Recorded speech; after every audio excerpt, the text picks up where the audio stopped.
Dans une fromagerie, d'après vous, les biofilms, c'est bon ou c'est mauvais?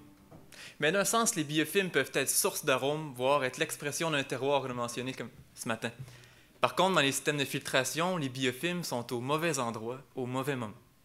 Vous savez que la principale source d'encrassement, la principale problématique des technologies de filtration est l'encrassement des membranes de filtration. Puis dans l'industrie laitière, on a tendance à accuser les principaux constituants laitiers qui sont les protéines, les minéraux, la matière grasse comme principale source d'encrassement.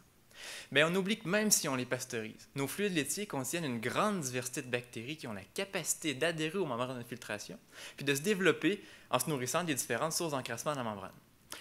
La problématique n'est pas nouvelle, puis d'ailleurs c'est pour ça qu'on pasteurise nos fluides avant de les filtrer ou qu'on fait les filtrations à plus basse température pour ralentir la croissance des bactéries.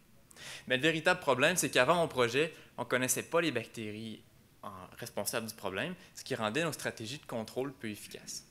Donc, pour voir à qui on a affaire, on a décidé d'identifier les bactéries présentes sur des membranes industrielles en fin de vie.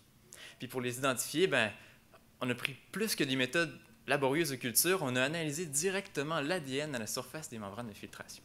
Puis avec des technologies de séquençage, on est arrivé à identifier nos différentes bactéries, puis en plus de mesurer leurs proportions au sein des différentes communautés.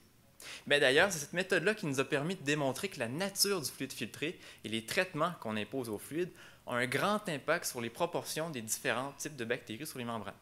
Par exemple, quand on filtre du lait à basse température, on a tendance à favoriser des bactéries psychrotrophes, finalement des bactéries qui aiment le froid. L'histoire se complique un peu par la suite suivant la fabrication fromagère. Donc, pour valoriser le lactosérum dans l'industrie, souvent on va l'ultrafiltrer pour concentrer ses protéines. Avant de le faire, il faut décolorer le lactosérum avec des agents oxydants forts. Là, les bactéries les plus sensibles ne résistent pas. Puis pour cette raison, plus de la moitié des bactéries qui étaient retrouvées sur la membrane que filtrait le lactosérum étaient des bactéries sporulentes. À la dernière étape, on peut dire que les bactéries frappent un mur suivant l'ultrafiltration du lactosérum parce que les bactéries retrouvées suite à la filtration du perméa étaient les bactéries les plus résistantes de l'usine, soit les bactéries sporulentes thermophiles. Donc finalement, pour faire une histoire courte, les différents traitements qu'on applique aux fluides laitiers entraînent une sorte de sélection naturelle favorisant la croissance des bactéries les plus résistantes tout au long du parcours des fluides laitiers dans l'usine, comme les bactéries sporulentes à la fin du parcours. Donc, finalement, de mon œil d'idéaliste, je pense qu'un jour, on va être capable de choisir nos paramètres de filtration en fonction des bactéries qu'on veut favoriser sur les membranes. Puis si on arrive à le faire, je suis convaincu qu'on va faire de notre grande problématique une opportunité pour les transformateurs d'ici. Merci.